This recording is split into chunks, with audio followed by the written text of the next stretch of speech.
Good afternoon and welcome to the City Club of Cleveland. My name is Paul Harris and I'm president of the City Club's Board of Directors. I'm very pleased to introduce today's speaker, Dr. Ron Berkman, president of Cleveland State University. Dr. Berkman will continue the conversation on education that we've facilitated here at the City Club of Cleveland the past few months. That conversation has included presentations by the president of Kenyon College and the secretary of Phi Beta Kappa.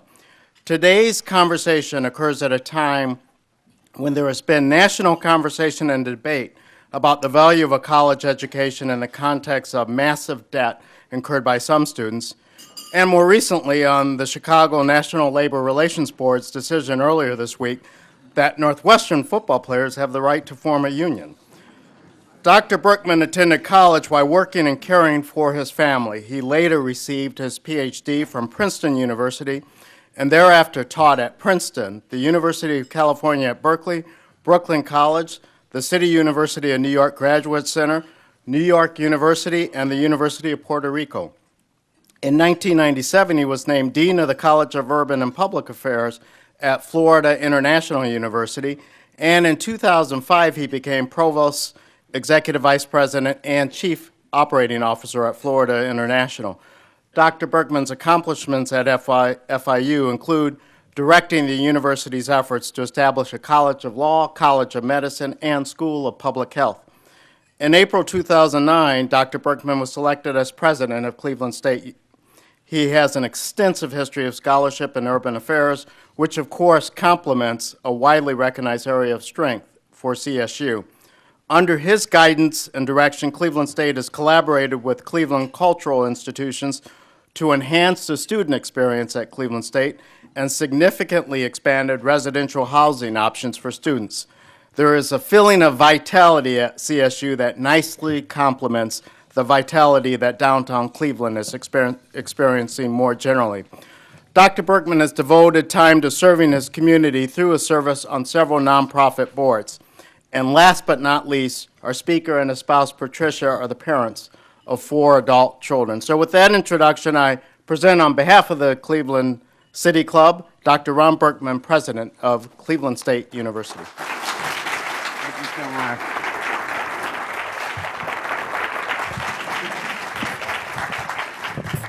Thank you so much, Mr. President, members of the Board of City Club, members of the Cleveland State University Board of Trustees and Foundation Board who are here today, faculty and students who are here, and my colleague, President Proenza. I appreciate his presence, and of course, all of you in the room.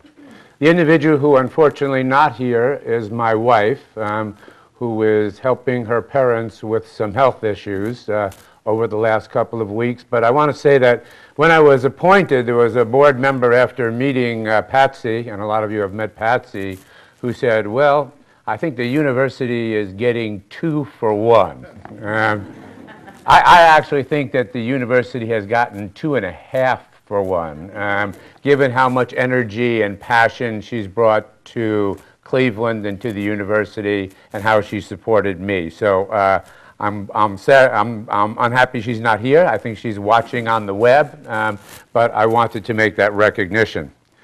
The first time I addressed this really venerable forum, and it's true there can never be another thing like the City Club, another entity like the City Club, and its preservation as part of the great legacy of this city was 2010, 6 months after I became president of Cleveland State University, and in a moment when I thought I knew something. Now, 5 years into my tenure, and they actually told me to wait 6 months so it would really look like I knew something at the time that I spoke. So now, almost 5 years after that, again, I'm glad to have this opportunity to speak with you again. I'll begin by reaffirming or affirming the enthusiasm I have for Cleveland State University, the enthusiasm and energy I have for the position. I really feel that it is where I am called, and as you might expect, much has changed with the university since the last time I spoke. and of course, much has changed with the city. As Paul mentioned, higher education today faces a myriad of new challenges, which I will discuss in the course of the talk this afternoon. Cleveland State's response to these challenges is an attempt to change the paradigm. And I believe that it's essential for any public urban university seeking to address these challenges, to address the challenges of paradigm change in higher education. This shift requires that we free ourselves from the fallacy that universities would be just fine if only everyone else would get their act together. If only the students came prepared to succeed. If only the government funded us the way we should be funded. And if all of you recognized how much you really need us. Rather than imagining this perfect world gone by, I think it really, given these considerations, is important for us to think about how we change our business model to respond to these challenges. We must reconstruct operations to serve students where they are, adopt our curriculum to address their needs, and in doing so, respond to the external needs of the community. The approach can be disruptive and difficult, as most changes are, and it has its detractors in higher education. But in my estimation, it is necessary if public urban universities like Cleveland State are not only going to survive, but thrive, that we make these kinds of changes. Let me talk first a little bit about the challenges on the national stage. And at least in the course of my career, I have not seen a period in which the debate and dialogue about value and about the very nature of what we do in higher education is so pronounced and so profound. There are real justifiable issues plaguing universities and students. There are the challenges of costs and affordability, which is perhaps the most significant and critical hurdle to completion. There is a serious issue of graduates finding or not finding the employment they desire, and the reality that relentlessly changing technology continues to transform how our students communicate and how our students learn. These concerns culminate in a gnawing skepticism about the value of higher education. Americans are asking a question today that they have not had to ask for decades, and that question is college worth it?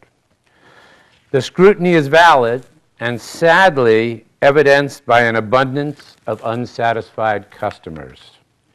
Ask around and you are just as likely to hear a story about a student dropping out of college as you are to hear a story about a student celebrating graduation.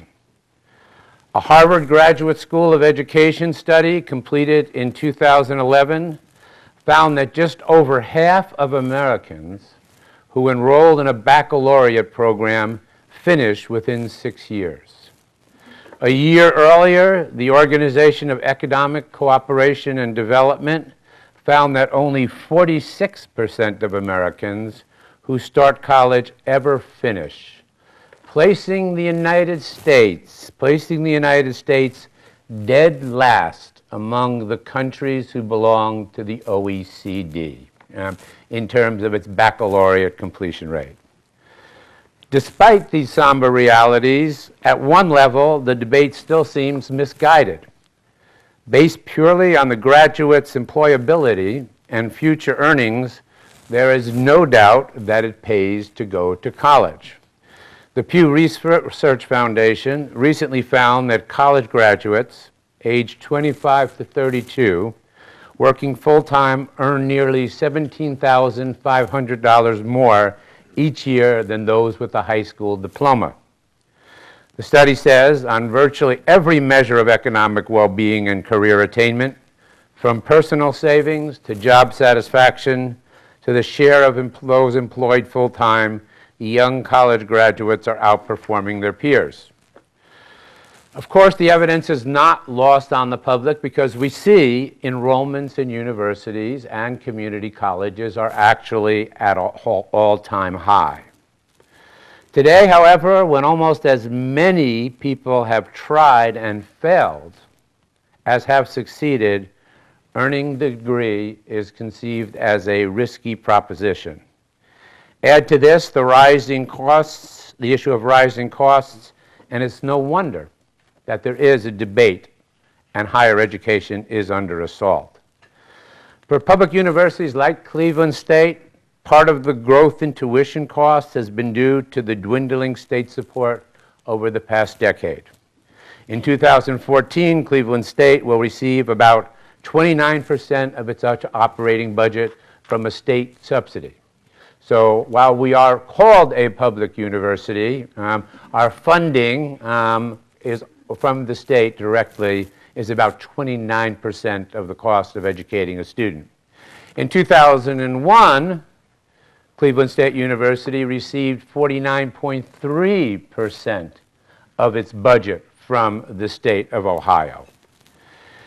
Indeed, if not for the federal government providing subsidies on the financial side, the entire higher education enterprise would likely collapse.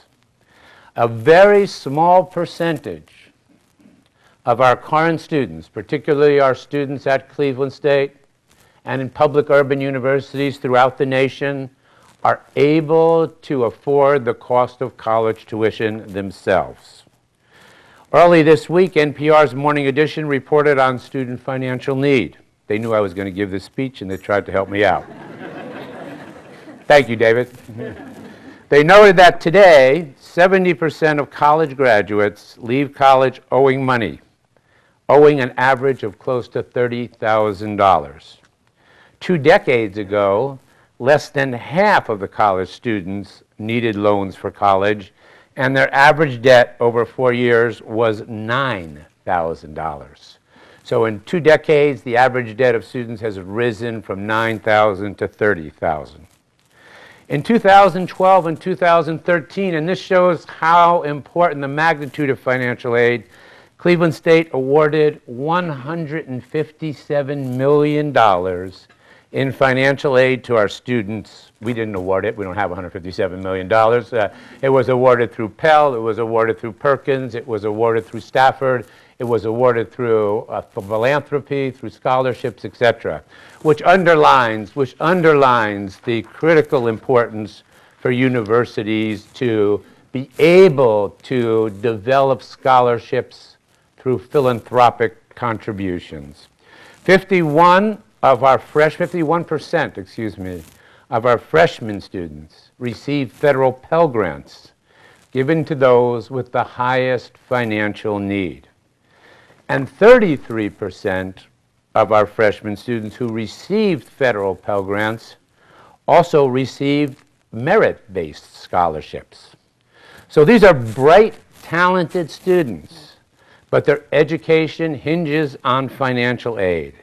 They cannot pursue college without high levels of support. While it may sound daunting, I think it is really an energizing moment to be in higher education. During my tenure as president, our efforts have been geared towards creating a customer service orientation. Students and their families are recognized as consumers, choosing from a growing list of options to buy our product and demanding a return on their investment. This shift is supported by 2 strategic components, which I will talk about in a moment. First, the development of external partnerships, and second, our commitment to engaged learning. But all this begins with a fairly radical idea in higher education circles in calling a student a customer. There are many who would argue the designation, preferring to see the student as a learner and avoiding the terminology of the marketplace. But the softer language buffers us from the harsh realities that there are, indeed, competing forces against a host of new educational enterprises. To give you some idea of this level of competition, recent data showed that the greater Cleveland market is number 7 annually in college advertising spending. Just check the billboards as you run up and down Carnegie Avenue, and you'll see the traces of this arms war. We're just a little behind the insurance industry.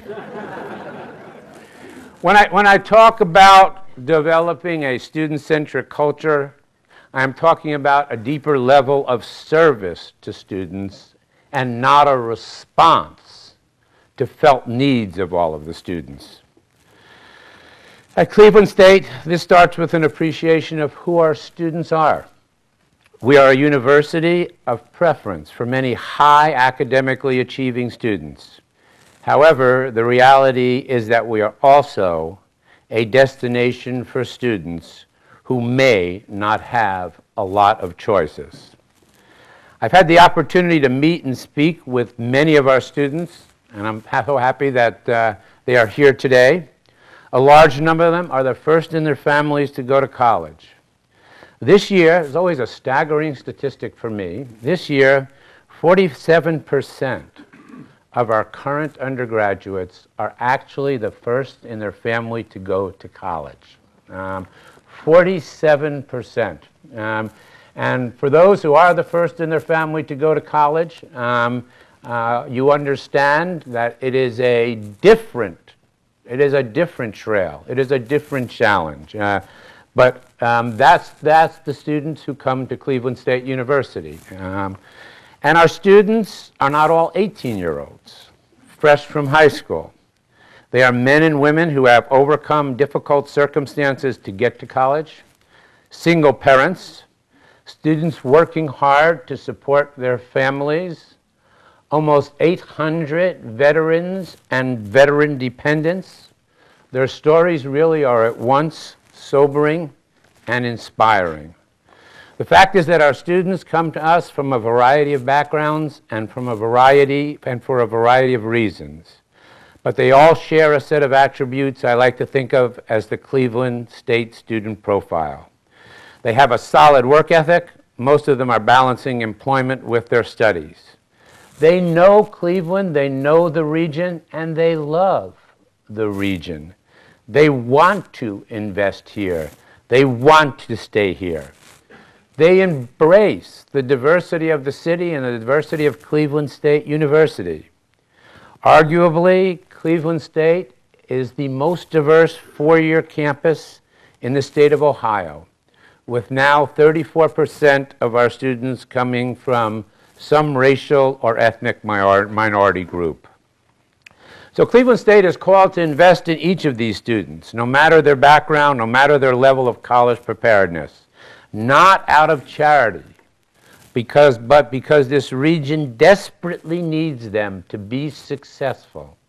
I underline, desperately needs these students to be successful, stay in Cleveland and invest in Cleveland, and that requires us changing the way we do business. On the front of trying to ease the students' financial burden, we started this year a graduate incentive plan which rebates 2% of a student's tuition costs plus $100 per semester in book expenses if he or she completes a full academic year with 30 credits in good academic standing. We also eliminated extra costs for students who want to take and are able to take more than 15 credits per semester, a savings of nearly $400 per additional credit. We have made these structural changes to help students follow a streamlined path to completion and also lower costs. In the fall of 2014, with the help of the faculty, the administration, so many people at the university, we will complete the conversion from a predominant 4-credit-hour system to a 3-credit-hour system, aligning Cleveland State with the rest of the universities in the state of Ohio.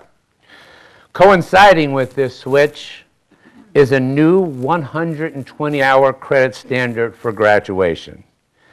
Our students last year, our average student last year, graduated with an average of 142 credits, which often meant for students an additional 2 years of college and an additional 2 years of tuition. These changes are wholly beneficial for our students. We're the first state university in Ohio to allow students to register for the entire year. As many of you may remember from your experience or your current children's experience, semester registration was an episodic experience and a mysterious one from semester to semester. Let's suppose that X will be given next semester, and then I could get into X, and if that happens, then Y will be given the semester after that, and perhaps I'll be able to string all three together, okay? The ability for our students to be able to see the fall, the spring, and the summer at one time, and be able to make a plan, and to be able to know that they're registered for the course, that it won't be a sweepstakes when they get to the semester, that they're registered for the course, and is enormously important for students who are involved in the kind of balancing act that I'm talking about. As I noted, another key component of the strategy, aside from these cost containment measures and the measures to move students along and to reward them for moving along. I mean, it's a novel idea that perhaps students will respond to financial incentives. And we're learning, in fact, they do respond to financial incentives. We learned that when we lifted the tuition ban. So aside from those, public universities like Cleveland State, and location is such an important piece of Cleveland State, nestled against a revitalized downtown, anchored in proximity to diverse neighborhoods, and here in the midst of a region with a resurgent economy. We are using partnerships to produce simultaneously institutional change and community change. And I think that may be the definition of a partnership, the ability for both parties synergistically to make those changes. One of our first changes, and it was part and parcel of a quest to develop not just our campus community, but to develop a neighborhood around the campus, was to create a public school on campus, known as the Campus International School. Currently has grades K through 5, with plans to add an additional grade each year.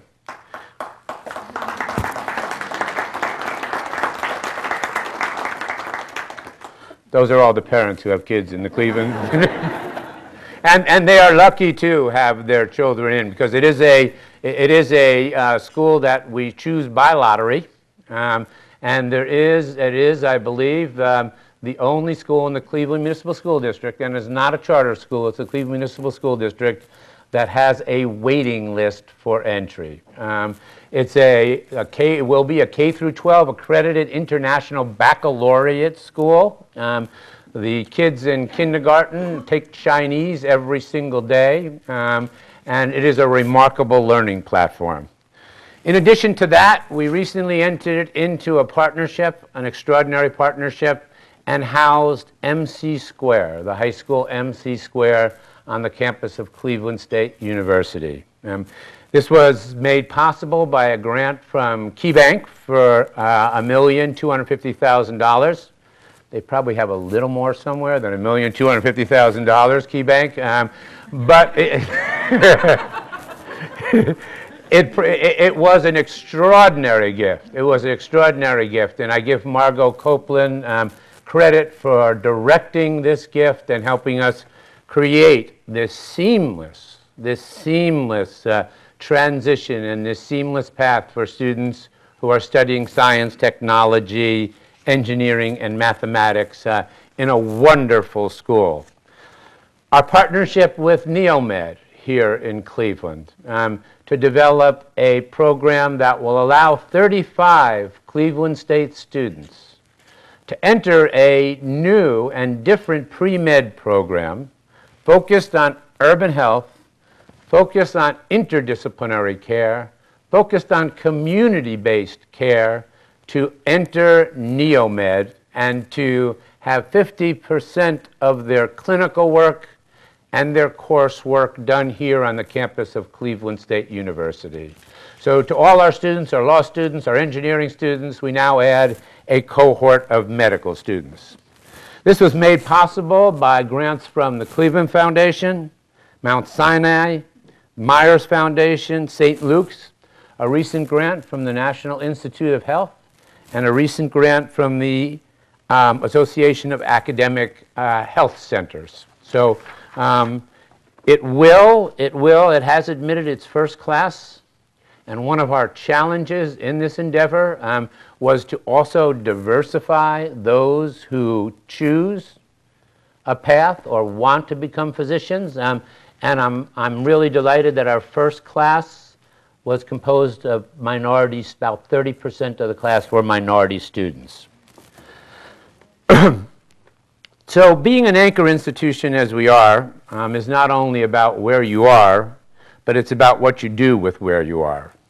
And Cleveland State is intentionally driving new housing, new commerce, new cultural opportunities, and igniting improvements.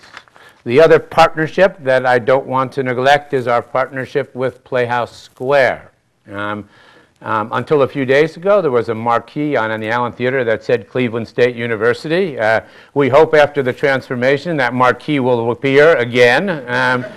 But it's a wonderful, wonderful opportunity for our students to be, our art students, our theater students, our dance students, to be housed in the midst of this wonderful performing arts center in the midst of this wonderful city. So it is an extraordinary opportunity. So finally, let me talk about what we see going forward and what we see as we approach our 50th anniversary. The university was chartered in 1964. Its first class entered in 1965.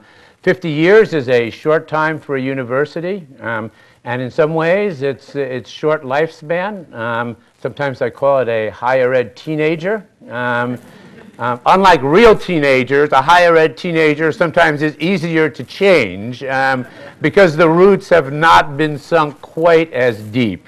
But it is clear on this anniversary that it is not only Cleveland State's anniversary, it is Cleveland's anniversary.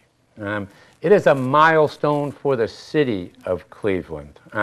And so we celebrate it together as we have done so much together. The true advantage, the true value added among many others, but one of the most important value addeds for our students is the city of Cleveland. And our quest to make the city of Cleveland, with its incredibly rich resources, an extended classroom for our students. We have about 2,500 students this year who are doing internships, co-ops, work with alumni, work with cultural organizations, and I truly hope that before I leave that we will have double that number of students working in the city of Cleveland.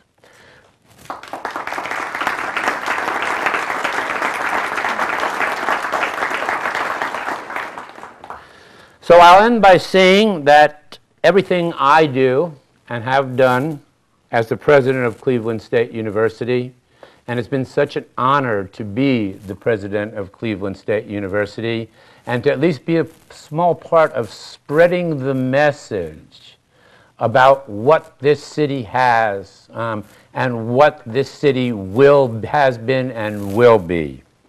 That it's with deep intention to both better the university and better the city. And I think that they will happen synergistically.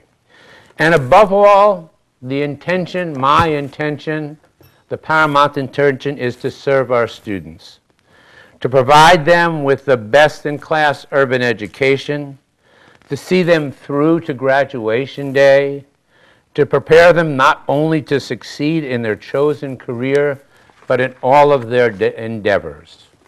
I cannot adequately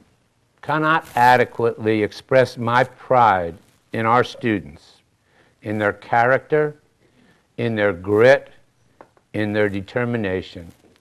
They inspire me each and every day, and I will do everything that I can with the support of an incredible Board of Trustees and Foundation Board.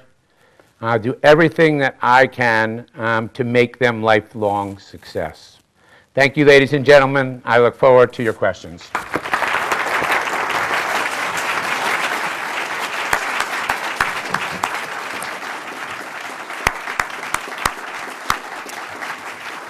Today at the City Club of Cleveland, we are enjoying a Friday Forum featuring Dr. Ron Berkman, President of Cleveland State University. We'll return to him in a moment for a traditional City Club question and answer period, and would ask that you start formulating your questions now and try to keep them, sometimes it's tempting not to, but try to keep them short and to the point so we can get as many in as possible. We welcome all of you here and those joining us through our primary media partner, 90.3 WCPN, 104.9 WCLV, and WVIZ PBS Idea Stream, or on one of the radio stations across the country that carry City Club programs. Television broadcasts of the City Club are made possible by Cleveland State University and PNC, and our live webcast is supported by the University of Akron. Next week begins the City Club's political programming leading up to the May 6th primary. On April 1st, the City Club will host a conversation on the upcoming vote to extend the sin tax. On April 2nd, we welcome Jack Schron, current Cuyahoga County Council member and Republican candidate for county executive. For more information about our upcoming forums, to make a reservation, or to order a CD or DVD of today's program, please refer to our website, www.cityclub.org. Today we welcome guests at tables hosted by Cleveland State University, Cleveland State University Student Government Association, Cleveland State University School of Communication, Cuyahoga Community College, and Northeast Ohio Medical University. Thank you all for your attendance and for your support. Today's program is the Herbert and Nettie Borstein Endowed Forum, made possible by a generous gift from Herbert and Nettie Borstein, and we thank you for your support. We welcome students to today's program. Student participation is made possible from a generous gift from the Loeb Foundation. Joining us today are students from the Cleveland School of Architecture and Design. We have other students here, so when you ask a question, you can say where you're from, but all of our students, please stand and be recognized.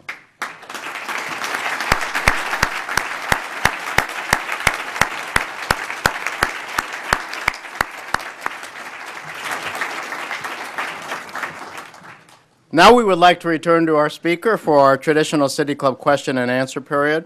We welcome questions from everyone, including guests. Holding their microphones today are Program Manager Carrie Miller and Marketing and Outreach Specialist, recently promoted to that position, Kirsten Pianka. First question, please. Sure. President Berkman, thank you so much for being here and joining us at the City Club of Cleveland. I asked this question really on behalf of our board president, who keeps bringing it up at every chance, including in the introduction.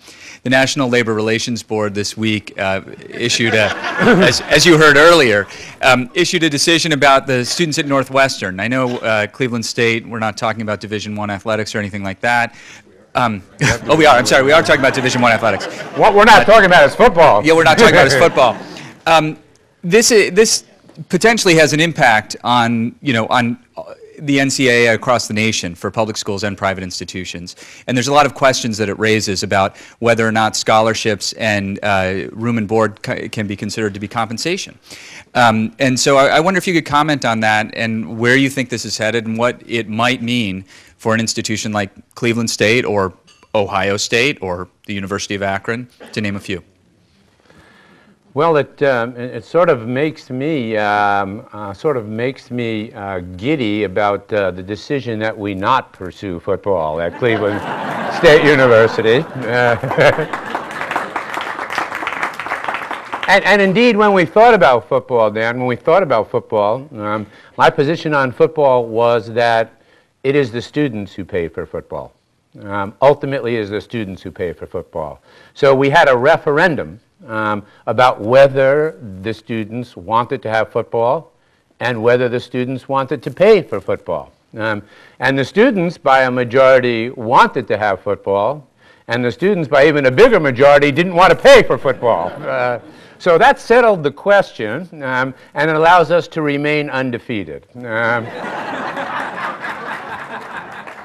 But on a serious note, I just want to say the following, and I'm sure Dr. Proenza understands this very well.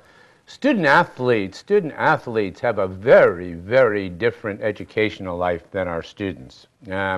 It's a rigorous, demanding regiment. I think ultimately it produces a lot of qualities that will help them as they go forward.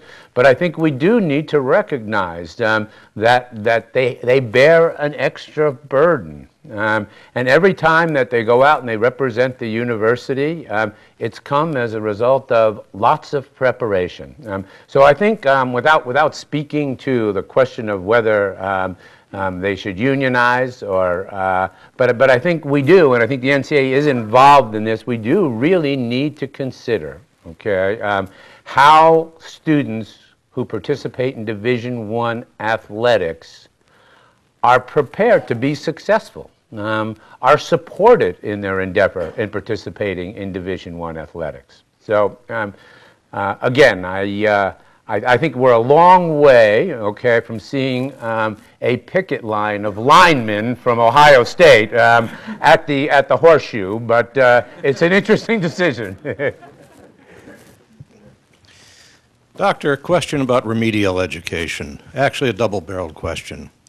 First, is there any coordination or uniformity among the public universities in Ohio as to what constitutes the level that you expect in English and math? And secondly, is there any effort among the public universities in Ohio to share that criteria with the public schools in Ohio, at least in the 11th grade, so these kids who wander around in the 12th grade doing nothing have something to do? And hopefully that's something to do with getting educated, right? And those are really two good questions. The answer to the first is that we have now been asked by the Board of Regents and the legislature to stipulate what are the levels in each university in which a student would be required to take remediation in English or in math. So we now need to stipulate what those levels are, and they have been in the past. Sometimes moving targets. So I think it is a step towards standardizing across Ohio what the level of preparation needed for a student to enter college work, credit-bearing work, and be successful. The second one we haven't made as much progress on, and it's extraordinarily important. And here's in some respects where I think students, high school students, are in some ways trapped or victimized by a system, and that is that there is no, right now, save the now beginning of the Common Core standards nationally, the implementation of those. But prior, there really has not been a universal definition in high schools across the state of Ohio of what students need to take to be successful at a university. Nor has there been, at least to my knowledge, any dialogue and sustained dialogue, which would be enormously important, between college faculty and high school teachers to develop a common understanding of where, for example, high school algebra ought to end and where college algebra ought to begin. So sometimes because of that lack of coordination, and because of the differential preparation that students get, they often enter believing that they've gotten a B in college algebra and they're prepared to succeed high school algebra and they're prepared to succeed in college algebra. It's not the case. We need, in terms of this, what I was talking about, we need a great deal of more standardization, a great deal of more dialogue. And everybody is part of the same educational biosphere, from high schools to community colleges to senior colleges. These are three partners who all have the same goal and the same quest. I think we are making strides. But we have to march faster towards being able to work effectively together. President Berkman, my name is Jake Weiner. I'm treasurer of student government at Cleveland State. I was just wondering, as the SSI subsidy becomes more weighted towards degree completion rather than number of students enrolled, how can Cleveland State attract competitive students but also still remain accessible to those Cleveland students who may not have many other options? That's a really good question as well. Just for those who are not aware, beginning this year, the formula for how the state funds student share of instruction has been dramatically changed. And that is, going forward, 50% of your funding will be based on the number of students who graduate. And 50% of your funding will be based on course completion of the students that you have. It is no longer an input model. You can no longer just bring students in and have the dollars follow students. Now the dollars will follow success. The dollars will follow completion. The dollars will follow progress. And this is another reason, I didn't talk about it, but this is another reason why the changes that we're making at Cleveland State to help students, move along. 30 credits, if you can get 30 credits in 3 semesters, you're making really good progress. And there's nothing that really fuels a desire to finish than making good progress while you're there. So I think that we have to dramatically, as I'm talking about, dramatically change the model. But we also have to recognize, as you point out, that we have an obligation and a mission and an important obligation to provide access to students from Northeast Ohio. So it's a balance. Access without any possibility of success for a student does not do anyone any service. So we have to provide an open door, but we have to also provide students with the preparation that gives them a reasonable chance of realizing their aspirations.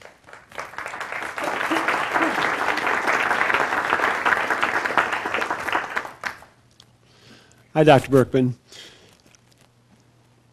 In law school, a little bit later than I would like to admit, received the advice from a senior professor, take teachers, take teachers, take teachers,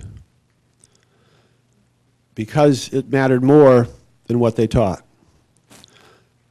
A student-centered strategy makes all kinds of sense when it is critical to marshal your people who will be attending, but the therefore ultimately is to learn from people. Can you talk to me some about your strategy for building a great faculty and perhaps share a success story? I was really pleasantly surprised when I came to Cleveland State University by the quality of faculty that was here at Cleveland State University. I think Cleveland was a place where intellectuals and academics felt like it was comfortable air. In the 5 years that I've been here, given some limitations that we've had on resources, we have hired faculty every single year. And most of those years, we've really seen an extraordinarily applicant pool of talented faculty and selected, talented faculty.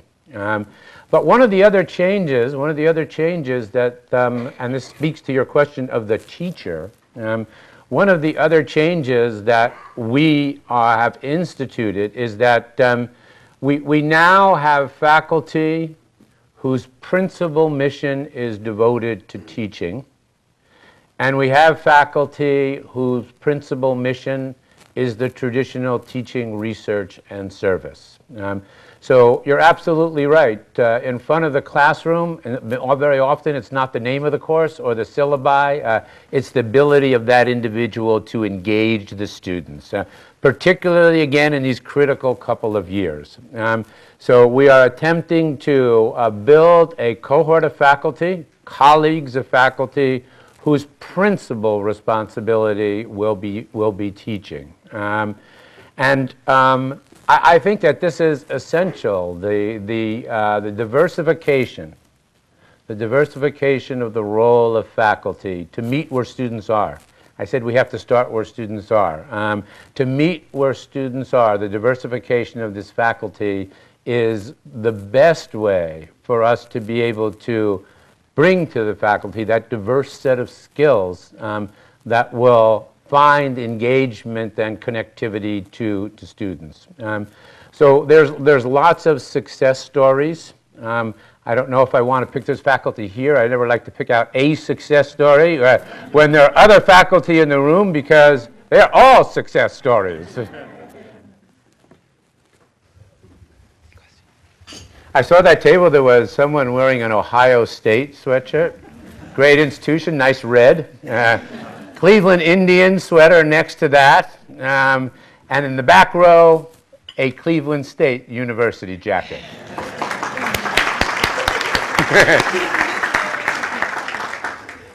Hi, my name is Betty, and I'm from the School of Architecture and Design at John Hay. And I was just wondering, in your opinion, what are things that high school students can do to get better prepared for college? I think there's a couple of, going to class is a good one.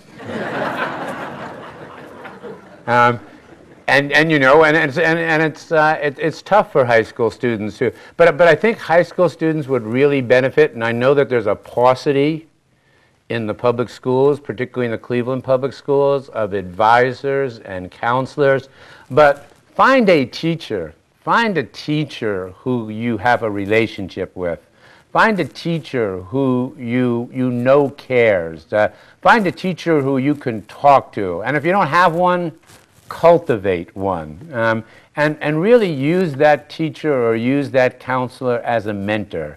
Because it's a complicated dance in high school. It is a complicated dance. And to the degree that you can get help in terms of what courses to select or how to handle difficulties that you may be having with the course, I think that's enormously important. There's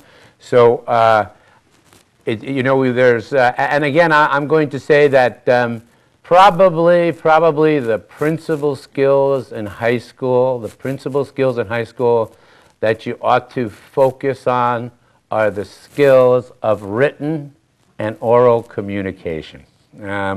Those, and you get those through reading something other than text messages. Not that text messages aren't good. They do require reading. They're not always written in English, okay? But I'm serious. Reading, writing, talking, and connecting, those are the skills that developing in high school that will serve you best.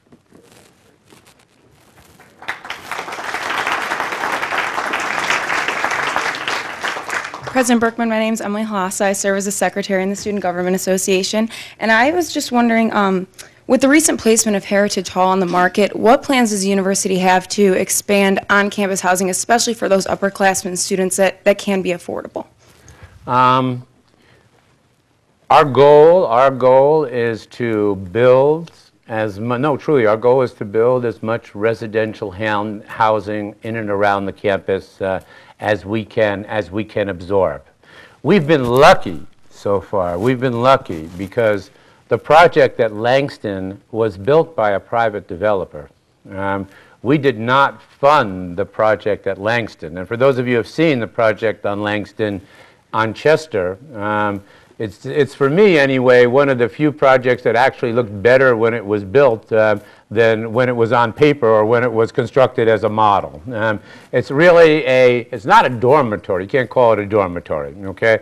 So there is going to be another significant investment at the site of the Jewish Federation building, in which I believe 255 new units of student housing are going to rise. There is a proposal on the table for another phase of Langston, to build another phase of Langston. So we are going to do everything that we can, really everything that we can, because in the 5 years that I've been here, even the increase in residential life that we've had has made such a dramatic difference.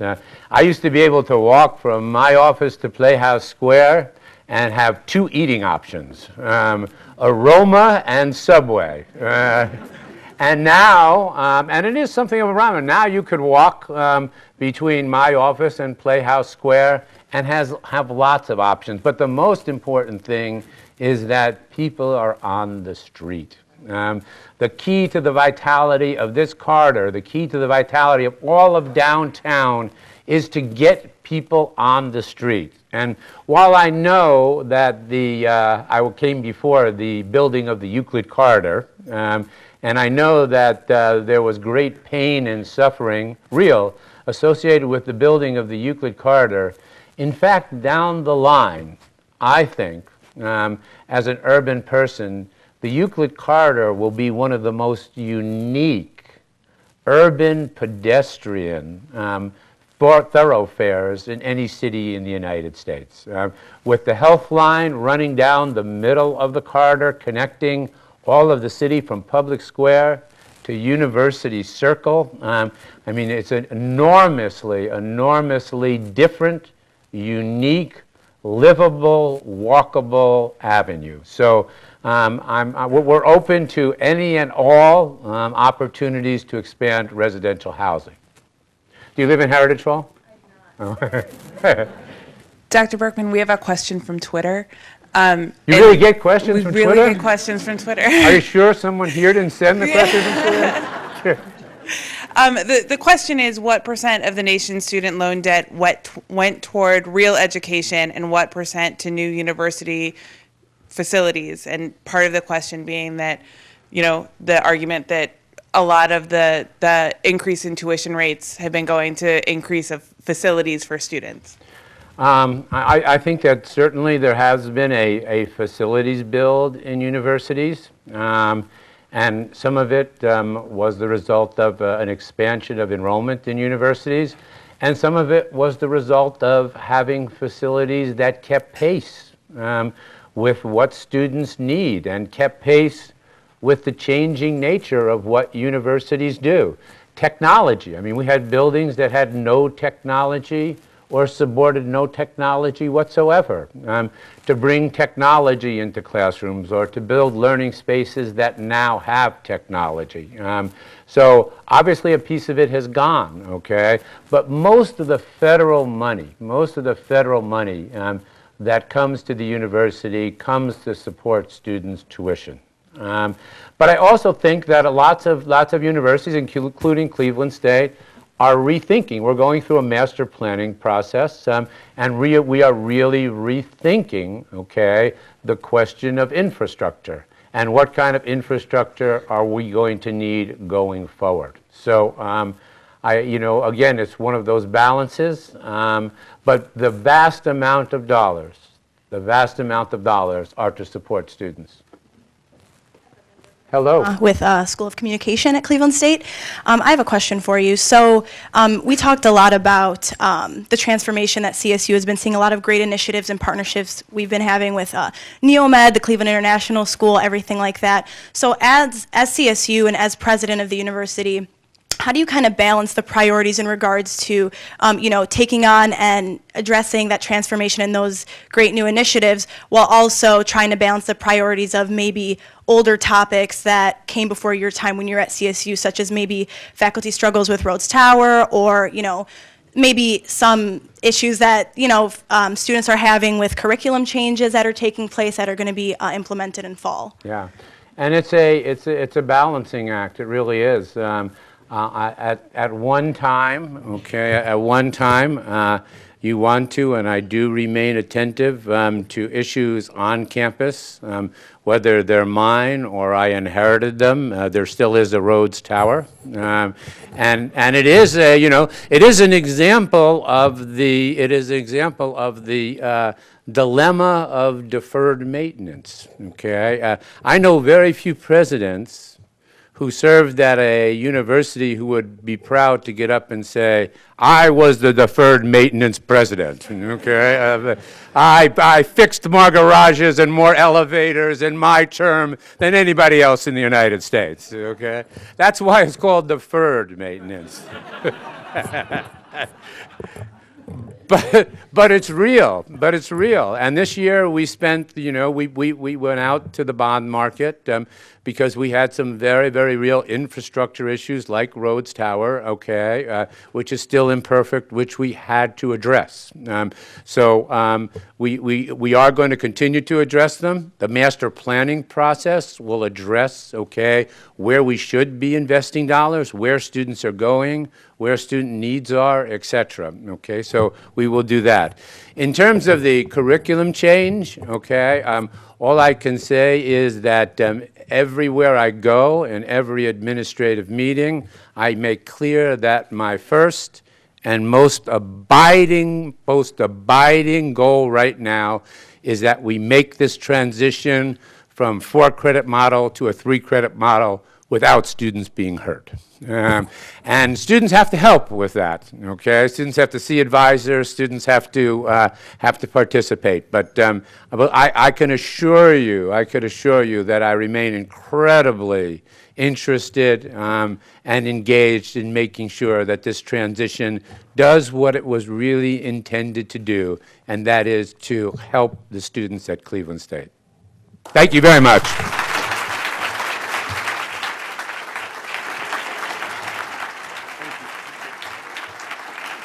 Today at the City Club of Cleveland, we have been listening to a Friday forum featuring Dr. Ron Berkman, president of Cleveland State University. Thank you very much, Dr. Berkman. Thank you, ladies and gentlemen. This forum is now adjourned.